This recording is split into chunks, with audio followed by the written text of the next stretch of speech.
आप सभी को मेरा नमस्कार और आशा है कि आप प्रभु में आनंदित हैं और जैसे मैं भी आनंदित हूँ, मेरी यही प्रार्थना है कि आप भी प्रभु में आनंदित होंगे। अच्छा, अगर मैं आपसे ये प्रश्न पूछूं कि आपको मीठा ज़्यादा पसंद है या कड़वी चीज़, तो मैं सोचता हूँ कि आपको मीठा ज़्यादा पसंद आएगा। कई लोगों को कड़वी चीज़ भी पसंद आती, लेकिन बहुत कम लोग हैं जिनको कड़वी चीज़ें पसंद नहीं है। मुझे तो भैया मीठी चीज़ ही पसंद है। जी हाँ, और ज़्यादातर लोग, चाहे बच्चे हो, बूढ़े हो, जवान हो, सबको मीठा ज़्यादा पसंद होता है। बहुत कम लोग हैं जिनके पास कड़वा खाने की हिम्मत रखते हो। बहुत कम लोग ऐसे होते हैं। लेकिन याद रखिए, कभी कभी कड़वी चीज़ भी अच्छी हो जाती है, जैसे कि दवाई। याद है बचपन में मम्मी डैडी दिया करते थे दवाई, और थोड़ी सी कड़वी भी हुआ करती थी। खैर, मैं आज आपके सामने कुछ ऐसे ही बात करने वाला हूँ, और वो बात है मीठा या कड़वा। मीठा या कड़वा।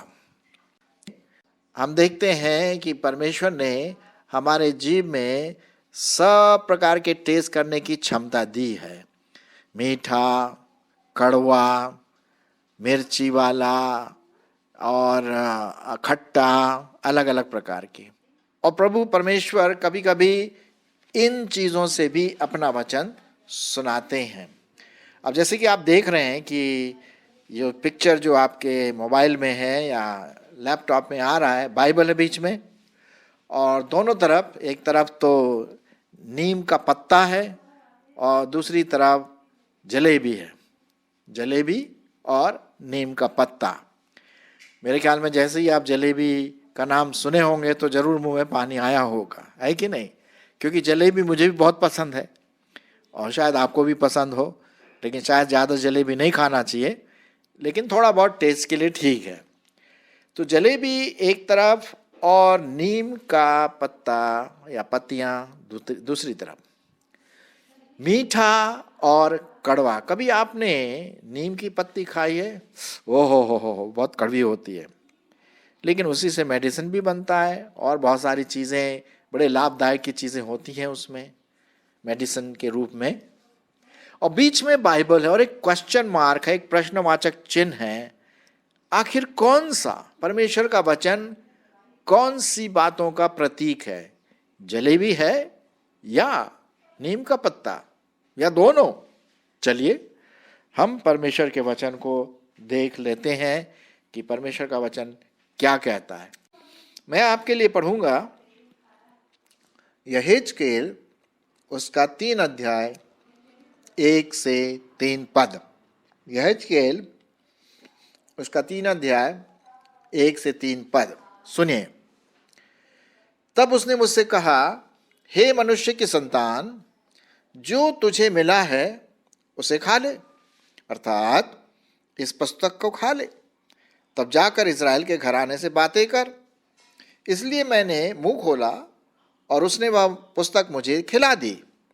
तब उसने मुझसे कहा, हे मनुष्य की संतान, ये पुस्तक जो मैं तुझे देता हूँ उसे पचा ले और अपनी अतड़ियाँ इससे भर ले। अतः मैंने उसे खा लिया और मेरे मुंह में वह मधु के समान मीठी लगी। फिर लिखा हुआ है कि जा करके अब इज़राइलियों को मेरा वचन सुना। मेरे प्रियो, हम यहाँ पर देखते हैं कि यहेजकेल जो नबी था, भविष्यवक्ता था, उसको परमेश्वर ने कहा ये पुस्तक खा ले। अब पुस्तक तो कभी खाने की चीज़ होती नहीं है। आप कभी ना खाना पुस्तक को, है ना? पुस्तक तो पढ़ने की चीज़ होती है। यहाँ पर हम देखते हैं एक प्रतीक का उपयोग किया गया, प्रतीकात्मक रूप से। पुस्तक जो है वो परमेश्वर का वचन है। पुस्तक जो है परमेश्वर का वचन है। और उसको खाने का मतलब क्या है? उसको खाने का मतलब है कि उसको अपने दिल में लेना, अपने शरीर में लेना, अपने मस्तिष्क में भरना, अपने व्यक्तित्व में भरना। और जब हम परमेश्वर का वचन चबाते हैं या मुंह में रखते हैं तो क्या लिखा हुआ है? वो मधु के समान मीठा है। क्या मतलब है? अब आप ऐसा ना करना कि भाई अपनी बाइबल लेकर के उसको काट पीट के उसको खाना शुरू करना, ये मतलब नहीं है। मतलब इसका ये है कि आप परमेश्वर के वचन को पढ़ें, उसको समझें, उस पर अमल करें, चलें, तो वो आपके लिए मधु का सा काम करेगा, शहद के समान मीठा, प्योर, शुद्ध, पवित्र वचन। और इज़ीकेल जो था वो जब उसने खाया या जब उसने परमेश्वर का वचन अपने में भर लिया तो उसके मुंह में मधु के समान टेस्ट आया। ठीक है, ऐसे ही कुछ हम देखते हैं भजन संहिता 119 और उसका 101 से लेकर के 103। भजन संहिता और उसका 119 अध्याय, ठीक है, और उसका 101 से लेकर के 103 तक देखते हैं परमेश्वर का वचन क्या कहता है। यहाँ लिखा हुआ है, यहाँ पर इस प्रकार से लिखा हुआ है, तेरे वचन मुझको कैसे मीठे लगते हैं, वे मेरे मुंह में मधु से भी मीठे हैं। और ये तो मैंने अभी 103 पढ़ा, लेकिन 101 भी पढ़ लेता। मैंने अपने पाँवों को हर एक बुरे रास्ते से रोक रखा है, जिससे मैं तेरे वचन के अनुसार चलूं। मैं तेरे नियमों से नहीं हटा, क्योंकि तू ही ने मुझे शिक्षा दी है। तेरे वचन मुझको कैसे मीठे लगते हैं, वे मेरे मुंह में मधु से भी मीठे हैं। यहाँ पर हम देखते हैं कि लिखने वाला कहता है कि परमेश्वर का वचन मीठा है, आशीषित है, आशीष देता है। जब हम उसको खाते हैं अनंत जीवन देता है। जब हम परमेश्वर के वचन को अपने जीवन में लेते हैं, उसको ग्रहण करते हैं विश्वास के द्वारा और उस पर चलते हैं, तो परमेश्वर अनंत जीवन देता है, पवित्र जीवन देता है, आशीष देता है। कई प्रकार की आशीषें वो हमारे जीवन में भरता है। लेकिन वचन को खाना है। वचन को खाने का मतलब उसको अपने जीवन में लाना है और फिर उसको पचाना भी है। अच्छा, ये तो हुआ मधु की बात। अब आइए थोड़ा एक और जगह देखते हैं। थोड़ा सा फर्क है, लेकिन वही बात है। प्रकाशित वाक्य उसका 10वां अध्याय, प्रकाशित वाक्य उसका 10वां अध्याय 8 से 10। अब देखिए यहाँ पर थोड़ा और एक बात आती है जो पहले से थोड़ा फर्क है। यहाँ पर लिखा हुआ है, जिस शब्द करने वाले को मैंने स्वर्ग से बोलते सुना था वह फिर मेरे साथ बातें करने लगा। जा, जो स्वर्गदूत समुद्र और पृथ्वी पर खड़ा है उसके हाथ में की खुली हुई पुस्तक ले ले। और मैंने स्वर्गदूत के पास जाकर कहा, यह छोटी पुस्तक मुझे दे। और उसने मुझसे कहा, ले, इसे खा ले। यह तेरा पेट कड़वा तो करेगी, पर तेरे मुंह में मधु जैसी मीठी होगी। 10वां पद, अतः मैं वह छोटी पुस्तक उस स्वर्गदूत के हाथ से लेकर खाया। वह मेरे मुंह में मधु जैसी मीठी तो लगी, पर जब मैं उसे खा गया तो मेरा पेट कड़वा हो गया। तब मुझसे यह कहा गया, तुझे बहुत से लोगों, जातियों, भाषाओं और राजाओं के विषय में फिर भविष्यवाणी करनी होगी। देखिए, जो मैंने यहेजकेल में पढ़ा था कुछ समय पहले और अभी जो पढ़ा, बिल्कुल समान वाली बात पाई जाती है। यहेजकेल ने जब वो किताब को खाया या उस वचन को जब उसने अपने जीवन में लिया तो मधु के समान टेस्ट हुआ। और परमेश्वर के वचन ने कहा, जा करके अब तू इज़राइल को अपना वचन सुना। ठीक है, अच्छा जी। अब जब हम नए नियम में आते हैं, प्रकाशित वाक्य में आते हैं, तो वहां पर मैंने अभी पढ़ा आपके लिए प्रकाशित वाक्य 10वां अध्याय, और उसका मैं पढ़ा 8 से 10 और 11 भी पढ़ा। तो वहां पर जो यूहन्ना है उसने खाया, तो जब उसने खाया तो मधु के समान मीठा लगा, जैसे यह हिजकेल को लगा, जो भविष्यवक्ता था उसको लगा। लेकिन जब वो पेट में गया तो कड़वा हो गया, उसका पेट कड़वा हो गया। और तब परमेश्वर की ओर से यह वचन पहुंचा, जा तुझे बहुत लोगों को सुसमाचार सुनाना है, जातियों, भाषाओं, राजाओं को फिर से तुझे वचन सुनाना है। तो यहां पर समानता पाई गई। एक बात डिफरेंट है यहां पर, और वो है यूहन्ना का पेट खाने के बाद कड़वा होगा। ये क्या बात दर्शाता है? कभी कभी परमेश्वर का वचन हमारे समझ से कभी कभी परे हो जाता है, क्योंकि ये परमेश्वर का वचन है ना। और आज हम उसको पढ़ रहे हैं कितना, 2000 साल के बाद। फिर भी जब अगर हम उसको देखें तो उसको स्टडी करने से ये पता पड़ता है कि परमेश्वर का वचन आशीष देता है, लेकिन कड़वा भी है उन लोगों के लिए जो वचन को नहीं सुनते हैं। कहने का मतलब उनके लिए जजमेंट है, कड़वाहट है।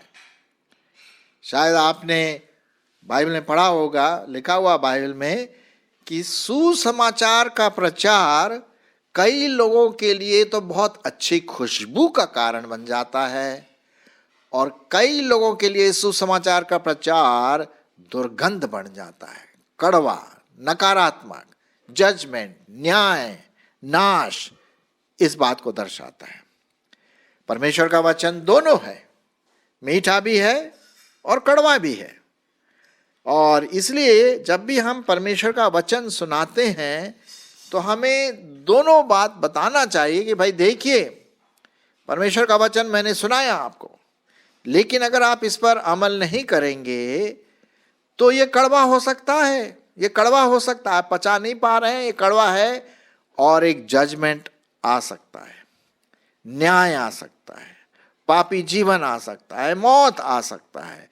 और यही बात हम देखते हैं प्रियो, परमेश्वर के वचन के बारे में जब भी हम पढ़ते हैं। लिखा हुआ है ना, परमेश्वर का वचन दो धारी तलवार है। हाँ, इब्रानियों उसका 4:12 में देखते हैं। अगर परमेश्वर के वचन के अनुसार हम विश्वास करते हैं, उसको मानते हैं, उसकी आज्ञाओं का पालन करते हैं, परमेश्वर के वचन को मनन करते हैं, मंथन करते हैं, तो आशीष ही आशीष हमें मिलेगी। बुद्धिमान होना मांगते हैं, परमेश्वर का वचन मनन करिए। अपने जीवन में सफलता प्राप्त करना मांगते हैं, परमेश्वर का वचन पढ़िए। मतलब कहने का ये है कि आशीष आपको मिलेगी। किंतु परंतु यदि हम परमेश्वर के वचन को नहीं माने और ऐसी टाल दें, अरे ये तो लोग बोलते हैं, ये तो रिलीजियस बातें हैं, ये तो बाइबल की बातें हैं, वो तो पुराने समय की बात है, पता नहीं क्या है, अगर हम इस प्रकार से टाल देंगे मेरे प्रियो, तो ये आपके लिए कड़वा साबित हो सकता है। उन लोगों के लिए, आपके लिए नहीं, शायद आप प्रभु के वचन को विश्वास करते हैं, लेकिन उन लोगों के लिए जो वचन को ग्रहण नहीं करते हैं और अनंत नरक की आग की ओर जा सकते हैं। ये मैं नहीं कह रहा हूं, ये परमेश्वर का वचन है। ये मीठा भी है जलेबी के समान, और ये कड़वा भी है नीम के पत्तों के समान।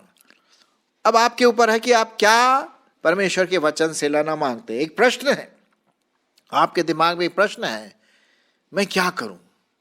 क्या मैं आशीषित होना मांगता हूं? क्या मैं उद्धार पाना मांगता हूं? क्या मैं सफलता प्राप्त करना मांगता हूं अपने जीवन में? तो साहब, परमेश्वर का वचन अध्ययन करिए, उस पर मनन करिए, उसके अनुसार चलिए। तो परमेश्वर का वचन कहता है, बाइबल बताती है कि आप सफलता प्राप्त करेंगे, आपको बुद्धि प्राप्त होगी, परमेश्वर आपकी हर जरूरतों को पूरा करेंगे, आप उद्धार भी पाएंगे। कई चीज़ें हैं यहाँ पर परमेश्वर के वचन के आधार पर। और इसीलिए सबसे बड़ा जो भजन संहिता लिखा गया पूरी बाइबल में, जो सबसे बड़ा चैप्टर जिसे कहते हैं, बड़ा अध्याय है, वो है भजन संहिता 119। और यदि आप उसको देखें तो वो सबसे बड़ी किताब है। उसमें 150 के करीब चैप्टर्स पाए जाते हैं। और उसमें 119 जो चैप्टर है वो सबसे बड़ा चैप्टर है। और वो पूरा 119 अध्याय परमेश्वर के वचन के बारे में बोलता है। वचन, तेरा न्याय, तेरी व्यवस्था, तेरी बातें, ये सब क्या है? वचन की ओर दर्शाती है। तो आज हमने देखा परमेश्वर के वचन के आधार पर कि दो लोगों को खाना मतलब आत्मिक खाना दिया गया। और वो आत्मिक खाना क्या है? परमेश्वर का वचन, पुस्तक, स्क्रोल जिसे इंग्लिश में कहते हैं। पुराने समय में जो स्क्रोल होते थे उसमें लिखा जाता था। आजकल तो हमारे पास किताबें हैं और आजकल MP3 फॉर्मेट में भी बाइबल मोबाइल में मिल जाता है। जो भी हो, वचन तो वचन है। आप इस वचन को कितनी गंभीरता से लेते हैं, ये है प्रश्न। कहीं कड़वा तो नहीं साबित होगा? यदि वचन का तिरस्कार करेंगे तो वो पेट में कड़वा साबित हो सकता है। दुख, तकलीफ, और सबसे भयंकर बात है पापी जीवन में नष्ट हो जाना, आशीष खो देना, असफलता ही रहेगा। ये परमेश्वर का वचन कहता है। तो मेरा प्रश्न आपके लिए यह है कि वचन को आप ग्रहण करेंगे तो क्या मधु के समान मीठा ग्रहण करेंगे, या ये वचन आपके लिए दुर्गंध लाएगा, या न्याय लाएगा, या नाशकारी चीजों को लाएगा? ये आप पर है। इसीलिए मैंने बीच में एक प्रश्नवाचक चिन्ह लगा के रखा है, ताकि आप सोचें अपने जीवन में कि मेरे जीवन में क्या प्राथमिकता पाई जाएगी, वचन या अपना ही रहने का, निर्वाह करने का तौर तरीका, दुनिया के तौर तरीके। नहीं प्रियो, हमें यहाँ से एक दिन जाना है, हमें उस दूसरी तरफ निकलना है अनंत जीवन के लिए, और उसके लिए हमें वचन पर ध्यान देना है। वचन बताता है प्रभु यीशु मसीह के बारे में, उद्धार के बारे में, उसके बलिदान के बारे में, यीशु मसीह के जी उठने के बारे में, पश्चाताप के बारे में, अनंत जीवन के बारे में।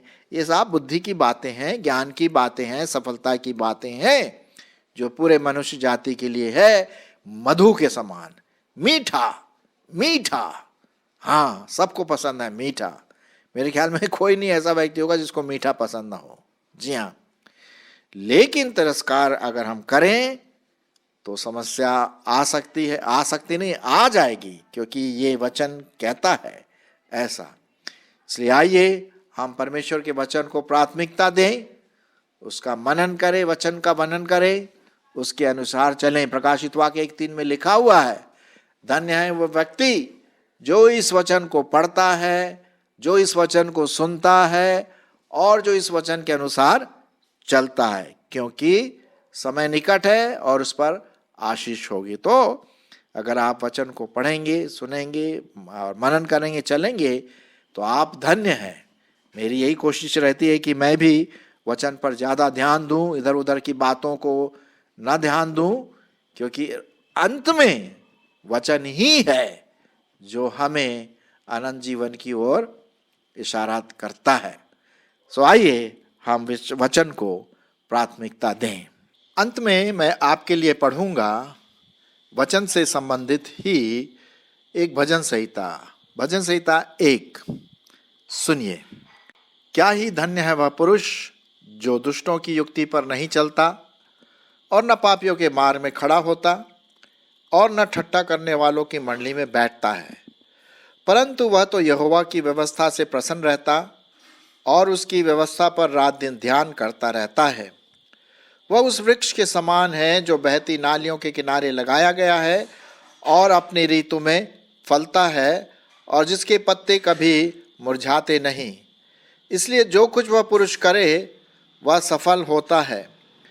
दुष्ट लोग ऐसे नहीं होते, वे उस भूसी के समान होते हैं जो पवन से उड़ाई जाती है। इस कारण दुष्ट लोग अदालत में स्थिर न रह सकेंगे और न पापी धर्मियों की मंडली में ठहरेंगे, क्योंकि यहोवा धर्मियों का मार्ग जानता है, परंतु दुष्टों का मार्ग नाश हो जाएगा।